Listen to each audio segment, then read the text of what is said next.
Let's hear from Donald Trump, who isn't down with TPP, then Hillary. Hillary Clinton and her campaign. These actions will start a trade war. You already have a trade war. Badly. Kind of like him like that, even though it's an accident. She has it completely backwards. Hillary Clinton unleashed a trade war against the American worker when she supported one terrible deal after another. From NAFTA to China to South Korea, it doesn't matter. No matter where she went, the American worker was hurt. And you will be hurt worse than ever before if she becomes president of the United States. That I can tell you.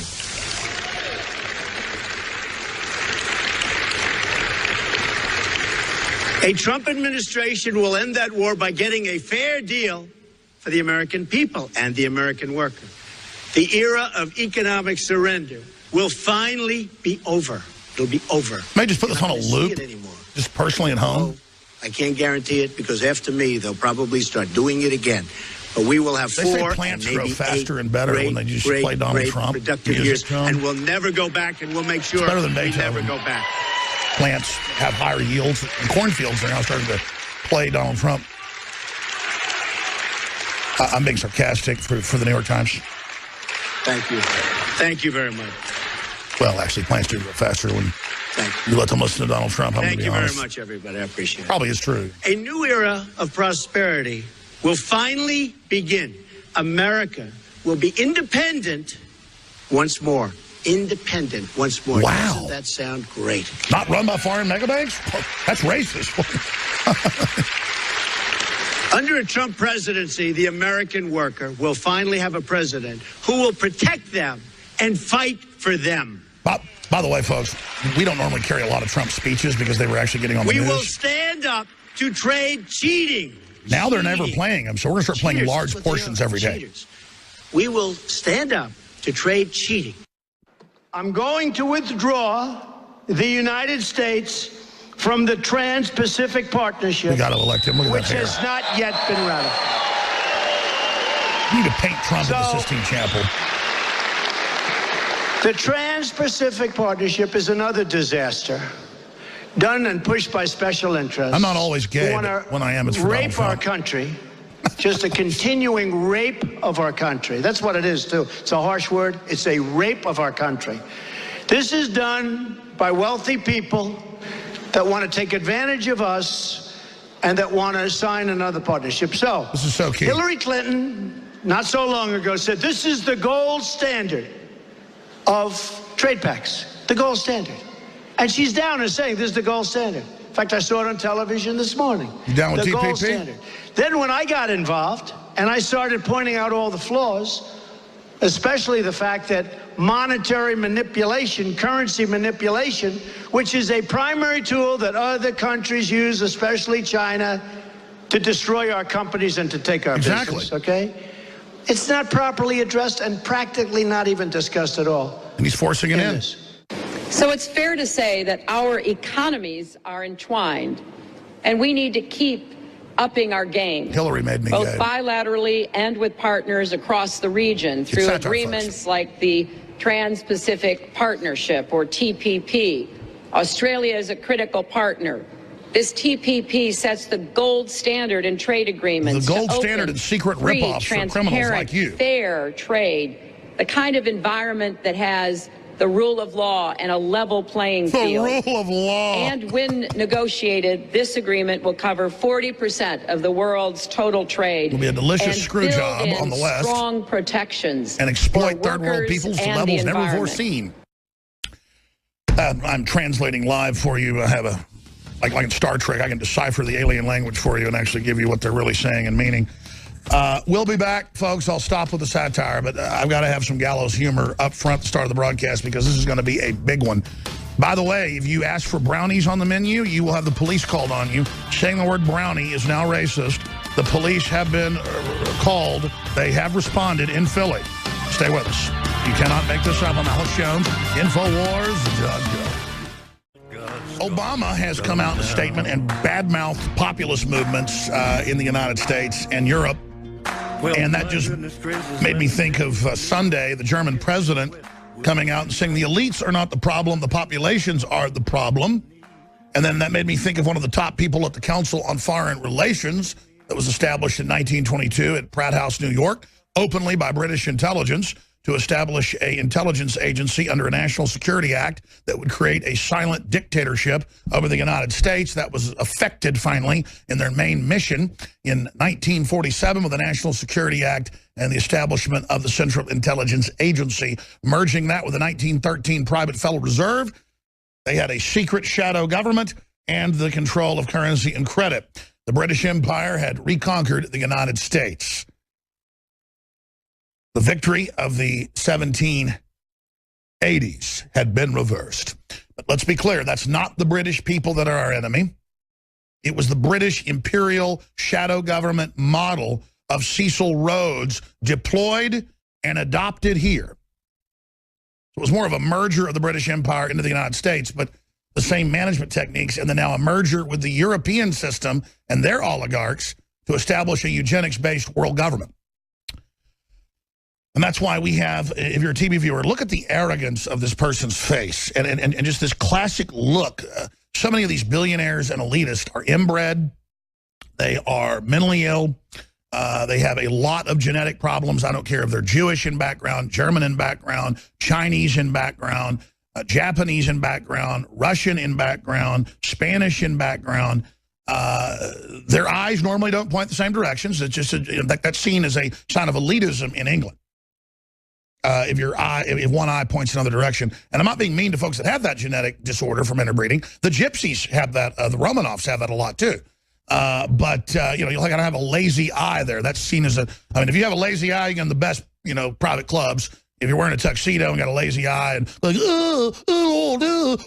and you can't even hardly talk. Like, who are you with? What club? And you're like, they'll just, oh, no, lordship, good lord, come out immediately. I mean, I'm not kidding, okay? I'm not joking. So, got an extra finger, you're, oh, good lord. So that's what this is all about. In fact, the British royal family, even the BBC's reported, has another strand of DNA, not a double helix, but a triple helix, has a delicious little mutated something. They're not quite sure what it is, but the royalty's sure what it is and keeps that little antenna in the family so we can get those transmissions, they believe. Now, continuing, CFR member calls on elites to rise up against ignorant masses.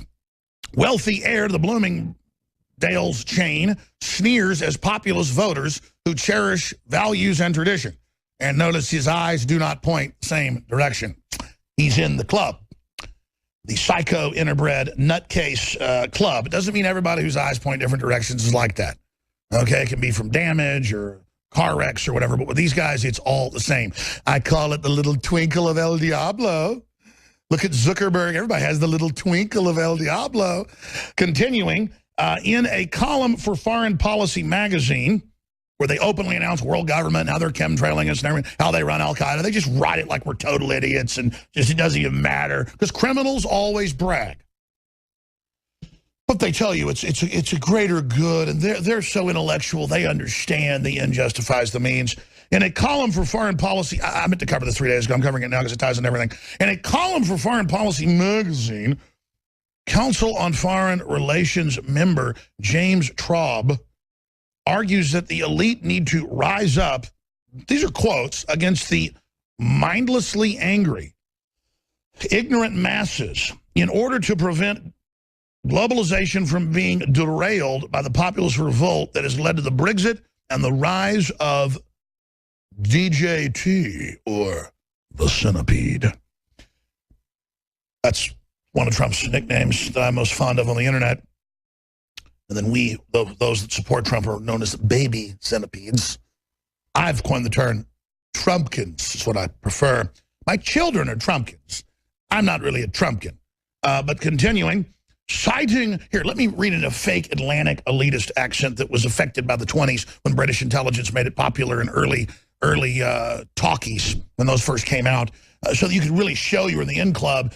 you had to speak with a slight British accent, but that's what was mutated into a first and Howl, a third. Oh, Buffy, lovey. Would you like to buy some mining stock, Gilligan? Perhaps some derivatives? Yeah, let me show you that I can talk like them. Here, let me talk just like he does. Concerned that today's citizen revolt, see, I can talk like them too, in the United States, Britain, and Europe may upend politics as nothing else has in a lifetime. Traub notes that Britain and the Brexit was a, quote, utter repudiation of bankers and economics. No, of mega 5 banks above the law, tax exempt, that have diplomatic immunity, that openly are funding, taking our guns, taking our property, shutting down local banks. The head of the Texas Banking Association 4 years ago wrote a 18, 19-page giant article that was in the Austin Business Journal. I happened to just see it sitting there, and I was at a restaurant waiting to pick up some food, and she goes, oh my God, did Alex Jones write this? And I found out it was in newspapers all over the state. And he was just saying, it's a global elite taking over. They're shutting down all the local banks. They're shutting down the credit unions. They're shutting down loans. They want to collapse in the economies. They can consolidate it. They're giving themselves the trillions in bailout money and not delivering it actually to the people so that we can loan it out. And then meanwhile, the average idiot thinks the bank down the street that's local or regional is their enemy, when almost all of those are collapsing right now. But I digress. He just goes, they're just against civilization and economics. We're speaking of economics here, something you little people don't know anything about. Well, let me see. 68% of the first 2 years of bailout was in the tens of trillions, not 800 and something billion. And it was given, the vast majority, almost 70%, to foreign banks, and still is secret to this day. And then almost none of it, less than 10%, look it up yourself, has ever actually been put into the economy, into the people. That's how they stop too bad inflation. They go, oh, we're going to have unlimited free money for ourselves, but make sure that we don't spend it anywhere in the retail, low-level market. You don't get any of this money. It might inflate things. So yachts and real estate for the super rich inflate, and that's where the inflation is. That's why it's stratospheric. But don't worry, proletariat. We have confined it to luxury penthouses and 300-foot yachts and private floating cities and private airports and pleasure palaces and armored keeps, redoubts, fortresses, castles, or you can simply call them hideouts. Take your vaccines and drink your aspartame. There. Now there's a haze. Just go to sleepy there. Yes, in all our white papers, we say we put fluoride in the water to dumb you down, and we announce that we're in a war with you. But Pepsi for 1 year took aspartame out because of lawsuits and because no one was buying it. But they snuck it back in last week. Don't worry. Drift away. Enjoy the brain tumors and enjoy the baby flavoring. Now, they take baby flavoring and then synthesize it into a synthetic baby flavoring, but they test the baby flavoring with a DNA cue that is fresh baby. So, to be technical, your Pepsi and Pepsi products is baby flavoring, not babies, but tested by babies. But let me continue here. I'll be intellectual today and speak in this vernacular for you. How does that sound? Continuing. Citing the potential for a Trump to split the Republican Party, even if he does lose, and increasing unpopularity of France's socialist government, Traub argues, another billionaire for socialism, that establishment political parties in major Western countries must combine forces to keep out the nationalist. That's a quote. We must combine forces to stop them. We claim we just rule you, and we're tax exempt. And we do all these wonderful things like funding radical Islamists to come in, and then you don't like us. But look, I'm standing on the street in my photo, smiling arrogantly. And isn't that what it's... And these so-called elitists, they're a bunch of psychopaths and sociopaths, but they're not even that smart. They just have management systems that have been sputtering on for hundreds of years, dumbing everyone down and engaging in all this criminal activity and wrecking countries and wrecking economies so you can perch on top of them because you can't compete with prosperity. And then you misrepresent what we say about you, trash. And